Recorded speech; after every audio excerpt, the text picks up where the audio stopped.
This is Daily Blast Live. We're talking about what you're talking about. Get real. No. This Just is stop. a sham. It's finally here. Drum roll. Welcome to DBL. Happy Thursday, everybody. I can't believe it's Thursday already. No. Finally, Friday, Junior. Finally. Do you have an important weekend? Yes. What's shaking in Sam's world? This face is she's trying to think of something. Struggling. I've looked at this human being for years. What do you have going on this weekend, Sam? Soccer games. What's the name Maybe of a the team? get together with the neighbors. What's the name of their team? Yeah. The Hawks, the Golden Hawks. You guys with kids, all you do now is team sports. That's all you do. But that's Better all. than drinking by yourself. I am not drinking. Tori's like, I'm in the bathroom by myself, Jeff. I lit a candle. I do beautiful work, but it's a lot of team sports, Yeah. huh? It's fun. I It is? live for it. It takes over your life. I Lost my have son. friends that have kids that your kids are, and it's their whole weekend. It's 3 games in 3 different parts of the He's got city. 4 games in one The day. makeup Lawson. games? Are you Yeah. joking? It's insane, Tori. Have a drink for him. All right. Welcome to DBL. Here we go. Let's talk about a few celebrity feuds other than us fighting up here. Yep. First, Jerry You're Seinfeld calling is us walking. celebrity? Yeah, I'm looking at myself on TV right now. Definitely a celebrity. That was a good one, Jeff. Why do you reach into my camera It's shot? funny. I was doing my reel with Yeah. Jane Lynch, and I had a great moment, and your hand comes into the shot. So sorry. What is happening with I'm that? so sorry. I apologize. For real, it's a problem. Now the prompter went off. This show's over. All right. First, Jerry Seinfeld is walking back some comments he made about Howard Stern while on the Fly on the Wall podcast with Dana Carvey and David Spade, which is hilarious, by the way. Jerry criticized Howard's comedy chops and suggested he was outmatched by other funnier shows out there. Have a listen. Howard is interesting. Howard is a great interviewer, but comedy chops. I mean, can we speak candidly? Let's face it. He's been outflanked. This show is a comedy podcast. This is the best one on the air. Jerry later apologized to Howard. In his statement, he said, quote, "I meant to say he must feel surrounded, but I said outflanked, which sounded terrible and insulting. I'm sorry, Howie. I still love you. Please forgive me." So, I mean, why does he need to apologize? I agree. To Nothing Burger. Because it sounds like what he's saying is Howard should be put out to pasture. That's what it sounds like. The younger guys. But that's kind of an interpretation, right? Yes, but it was a little. Jerry's 70. Yes, and it just came out a little clumsy, and I think it's out of respect to Howard, the king of all media. Right. But he said it clumsily, but what he was saying is kind of true. There used to be Howard Stern, and if you wanted to have a kind of low level joke, you could hear that. If you wanted to hear an incredible interview and get something out of a celebrity that you never otherwise get, it'd be Howard. But now there's 400 shows that do that, but can go even further because they're a podcast. So what Jerry was saying was right. I think he was just worried he offended his friend, and I could see if I was Howard Stern taking it as like, what are you trying to say? I don't know. I mean, I love how thoughtful you are with your words, and that after the fact, maybe you have some sort of feelings about that and you want to correct it. But Howard Stern isn't a comedian, and he is one of the most incredible interviewers out there. Dana Carvey is a comedian. David Spade is a comedian. So I think what Jerry Seinfeld said is right on, but I'm not going to get mad at Jerry for just trying to be extra careful with his words because he has such respect for Howard. I think it's okay. Right, yeah. Yeah, I think they're just really good friends. I think they're buddies and they're close. And I think their wives, Bert is saying, our executive producer, that they're close. Bert, Tori needs camera time. Just let her have it. Oh my God, you are the worst. I can't touch it. No, keep going. Beth and Jessica, their wives are close, and I think, to be super honest with you, in my mind, Jessica and Beth called each other and they were like, this needs to be fixed. No, so that sounds about right. Yeah, it seems like the wives were like, fix this publicly. But do you think Jerry's just protecting his craft, right? I mean, if you'd watch the roast, just as an example, you notice a difference between comedians and just funny guys, which Howard Stern is super funny, right? But he's not a stand-up comedian. I think Jerry takes a lot of pride in his craft. He goes over his material. Yes. He's old school. He makes sure everything hits and it works. So putting Howard into that category, as great as he is, he's not a comedian. And I think that's, in my interpretation, I think that's what he meant. And then he apologized because he's friends with him. Right, Yeah, of just course. make sure. But I agree with Tor. I think the wife stepped in and was like, hey, let's squash this. Yeah. You know, we have a pickleball game next week. Yeah, we have Let's make sure dinner. it's not Yeah, awkward. for sure. Yeah. Lamb Well, chops. picked up a point. Oh, thanks. All right. Here's another feud. This one is between Travis Kelce and country singer Jana. Jana Kramer? Yes. Who decided to diss Travis on her podcast. Now TMZ is saying that Travis has never met Jana. On her podcast, she said Travis might be a bad influence on Taylor Swift. Let's have a listen. To me, he's always drunk. Every time I've ever seen a video, he's just always drunk. And I'm like, I hope that she doesn't go on that. Like, it's just, see her, I see her drinking more now because of like the company you keep. So Valerie Bertinelli goes on and says, Jana says, Travis showed signs of aggression when he yelled at his coach, Andy Reid, during the Super Bowl. It was during a game as well. And that Travis reminded her of her ex, Mike Cawson, an ex-NFL tight end who cheated on her. Is this just a little too close to home? I think she's just projecting. Totally. And you know what? She does have content to fill with her podcast, and Taylor Swift and Travis Kelce, we've talked about it how many times on this show. Again, you just have to be thoughtful for your words. I think that was a lazy response. But at the same time, you know, being somebody that hosts a podcast of pop culture topics like she does, I guess, you know, she's going to get into troubled water quite a bit. Right, but you want to get in that troubled water because troubled water is still ears listening. Publicity. We're talking about it now. I don't think if she hadn't mentioned Travis that we would be doing that. True. So there is part of that. But it does seem like clout chasing, and it does seem unfair. When you start talking about people being aggressive, especially towards their mate, I don't like that conflation because it's like a little domestic abusey, and I don't want to go there. That's something that should be put on the people that are doing it. Yeah, don't dilute that message. Don't dilute that. I agree. Also, he was in the middle of a Super Bowl. You're so intense. Like, even I could be like, if I'm in the great point, I'll be like, Bert, like, oh, you know, I'm just kidding. But I don't think that should be counted. Also, Taylor was famously with Joe Alwyn, who's kind of a party pooper, and I think she's enjoying her. He was this like English cold, like, I want to sit and write poetry, you know? And Travis is like, beer! And like, I don't know, if she wants to enjoy that, let her enjoy it. But isn't sitting and writing poetry, that's his truth? He can't speak his truth? Of course he can, but I think she wants you made him seem all floppy. Well, I think she wants to I think he is a little floppy, and I think she wants a little bit more fun. Okay. I think that's what she wants. I can see that. Yep. Keg stands. Keg stand. No, let's not Man, that's put such that a like out there. that's such an interpretation like of just that macho guy. Yeah, and athletes in general. I think this is unfair. Didn't we see his brother drinking a beer and climbing out of a window to get? That's his I brother. think that they he goes kick it. shirtless and like sings songs and drinks. And that's a lot. good. I used to too. But I'm he not pounded hating a on it. beer at his graduation. He is like always. But this kind card of like the aggressive male that's drunk and she doesn't even know if he's drunk, Right. and aggressive on the field when you're yelling at home, oh my God, why don't you try harder? Then you try harder and you ask these guys to kill each other in a cage match and in a football game, and then when they raise their voice outside what they professionally do, they're like, how dare he talk to me like that? That's who, I don't know. Who cares what I say? Coming up on DBL, we're talking with Brooke Shields and Benjamin Bratt all about their new Netflix movie, Mother of the Bride. And we're talking about the reports of a toxic environment in the Miss USA organization. What's really going on?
welcome back to DBL. There appears to be some drama brewing at the Miss USA pageant. This comes after Miss Teen USA suddenly resigned yesterday. In an Instagram post, she wrote, quote, "My personal values no longer fully align with the direction of the organization."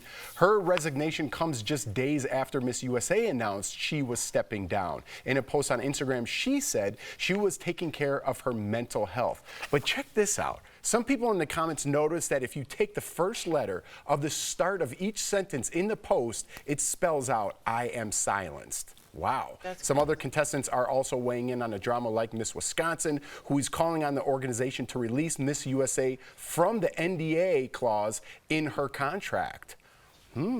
So some things brewing over there. Why would they need to sign an NDA, by the way? Yeah, and I think that is, well, they're spokespeople for the organization. So the organization is, quote unquote, trying to protect itself, that they don't have their spokesperson go rogue and say something ill about it when that is their sole job.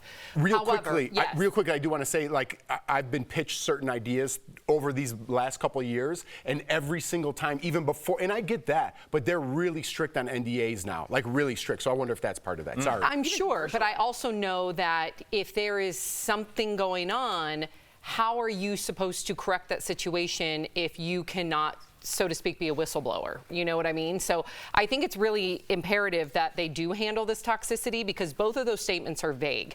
However, the Miss USA social media director stepped down last week. So I don't know if this is one incident or a string of incidents, but she doesn't hold back. She says, "I feel the way the current management speaks about their title holders is unprofessional and inappropriate. I disavow workplace toxicity and bullying of any kind." That's not mincing words. No. Something has either been going down or something went down. Yeah, and I have to say that sometimes when you resign en masse, that itself is a protest. Yeah. It's saying something. It's almost a sit-in. It's saying, I'm leaving this, and I'm also letting you know something's wrong here. And NDA does protect, but if you do want to be a true whistleblower, you can break it. You just have to face the consequences, and people have done that. So if it's really getting to a point in which she fears for other young people out there and other contestants, I wonder if we'll hear more, or if someone's going to just break their NDA. I want to look at this from the pageant side, though, Tor, and just like maybe this is a chance to handle this a little bit differently than it normally is, rather than just silence and with lawyers. Do they get out in front of this and say, this has been going on, or we believe that this is what she's speaking about? Because when you, again, we've done the show forever. If you leave a vacuum of no information, people are going to fill that vacuum with maybe things that are actually worse than what's going on. So if you say, look, this contestant, Tori, was upset because of this and this. That's what they did a year ago, though. That's what they did a year ago, and that's why there's new ownership. And they have new ownership that's female-run, that are affiliated with the UN Women, and they're all supposedly about equity and empowerment. Something's not adding up here. Maybe it's just antiquated altogether, which is what Jeff said earlier, but yeah. They tried that already, and something's not working. This group hasn't tried it, and maybe they should. Yeah. It's a bad look. I don't want to allege what's going on, but something's kind of going bullying. on for sure. Yeah. All right, Benjamin Bratt and Brooke Shields coming up.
Welcome back. Brooke Shields and Benjamin Bratt are both household names with incredible careers spanning decades, and now the two are starring in a brand new rom-com together where they reignite an old flame. Earlier, we spoke to them all about it, and it gets spicy. Check it out.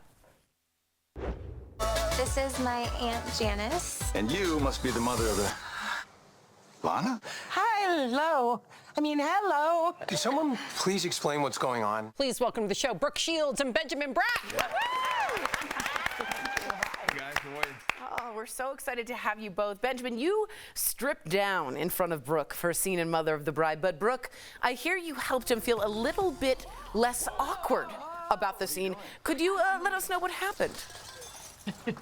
I felt that it was uneven, and you've got a whole crew of people all dressed, and I'm dressed, and I just walk in, and I didn't want him to feel Vulnerable. alone or vulnerable. So when it turned around to his close-up, I dropped my halter dress, but I had sticky on those little, things that made me look like an alien. But Just she took one for the team. Just I did. In put her brother at solidarity. ease. Solidarity. Yeah, right. it was a surprise. That's right. I love it. That's a real friend right there. That's That's right. who's got your back on set. I love it. Just another day at the office. Yeah, right. We do it every day here. It's like somebody feels Hey-o. weird, you just got to do what you got to do. Now, every day. it's really cool because you guys get into a heated game of pickleball in the movie, but we have to know, in real life, who's more competitive between you two? Oh, we're evenly competitive, but I do think he's better than I am. I would say we're more or less evenly competitive, but Brooke edges me out probably. When the girl shows up to a pickleball court working a two-handed backhand Pickleball. in pickleball, she means business. You know that she's taking some lessons. You're like, Oh, yeah, that's an before. instructor swing right there. Yep, my money's on Brooke. Sorry, Benjamin. But Benjamin, you and 2000's heartthrob Chad Michael Murray are in a bit of a battle for Brooke's heart. But let's be honest, there is a little bit of an age gap between the two of you. Do you think being older and wiser gives you an advantage over him? I say go with the hot young blonde guy every time. He was delightful, but Keeping it real. It's beauty is in the eye of the beholder. So the good news is it looks like she has her choice. Come on, not one but two. I know. I was like, this is a great movie. I love it. Your agents, you're like, yes and yes. Okay. Yeah. Brooke, you all got really close while filming and even lived in a hotel together in Thailand. Who were the best and worst hotel guests in the cast? Oh, God. What would you... The best and the worst? Yeah, the best and the worst. Well, clearly I was the best because we were always neighbors. Yeah, you were... I'm quiet. So you were very easy. You were very quiet. We spent all of our time together. Like, that's what was so interesting about this movie. It was like, we were thrown there and we were all in these different locations with just this group of people. And so we had a very accelerated sort of period of time where we had to get to know each other. And so, there was always like, let's go back to, your room for shots of tequila and let's go to Brooke's for, so it was really felt like being a part of a theater. Being thrust together like that, the whole troupe of actors can go really wrong too times. But in this particular case, especially given the close-knit relationships that exist within the story of the film, they really just kind of imbued them with a sense of reality that would likely not have happened if we didn't, kind of room together. We didn't room together, like shared spaces. No, because inadvertently, I'd run into her at breakfast, and then I'd have lunch with Miranda and Sean, who happened to be sitting there, and then there's Michael and Rachel and Wilson over there, and then you'd have a midnight snack. I love it. So it was really like kind of a family element more than anything else. And I think that's why right now your chemistry is jumping off screen, and I can only imagine when we actually get to see the movie. So Benjamin, you just mentioned Miranda Cosgrove. She plays your soon-to-be daughter-in-law, and you were both, and one of my kids' faves, mine too, both in Despicable Me Part 2 as well. But was this the first time that you guys were actually in the same room together, or had you been in the same room prior? Yeah, she and I had actually never met. I don't even think we had a chance to meet at the premiere of Despicable Me 2. And I gave her a hard time because I said, hey, when they do a Despicable Me 4, please give me a call because I want to make sure that, I pitch my storyline for the 4th sequel. She said, no, we just shot it. So. Sorry. You were like, having the 5th bad sequel. news, but they didn't call you. Benjamin and Brooke, thank you so much for joining us today. Congratulations. DBL Nation, be sure to watch Mother of the Bride out on Netflix right now. Thank you again. We'll be right back. Congrats, Thank guys. you. Thanks, guys. Thank you. See ya.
Welcome back. We've got some great products from our friends at Morning Save. Check them out.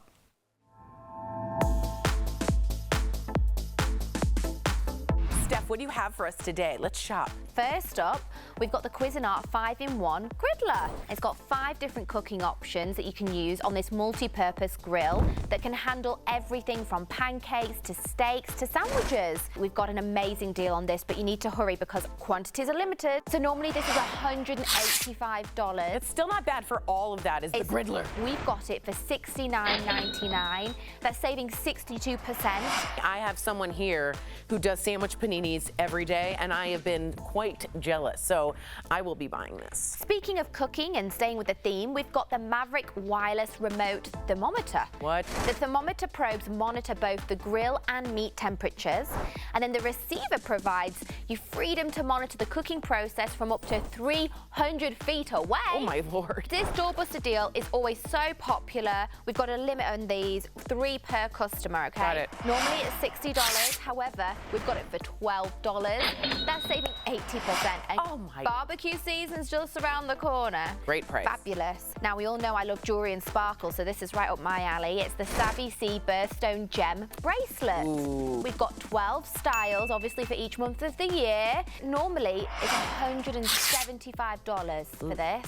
However, we've got it for $19.99. Ooh. Saving 89%. They look really pretty too. Nice, lovely. Love a bit of bling. And then last up, but definitely not least today, we've got the 8-pack Australian Gold water-resistant lotion sunscreen. Oh, good. It's a plant-based SPF lotion made with aloe vera and coconut oil. Oh, wow. So normally these are $13 each. Okay. However, we have got an 8-pack for $18. That's saving 83%. Oh, that's such a good deal. Head on over to morningsave.com to snag these amazing deals at the lowest prices, or you can scan that QR code right on screen to take you directly to these products on Morning Save's website. Thank you so much, Steph.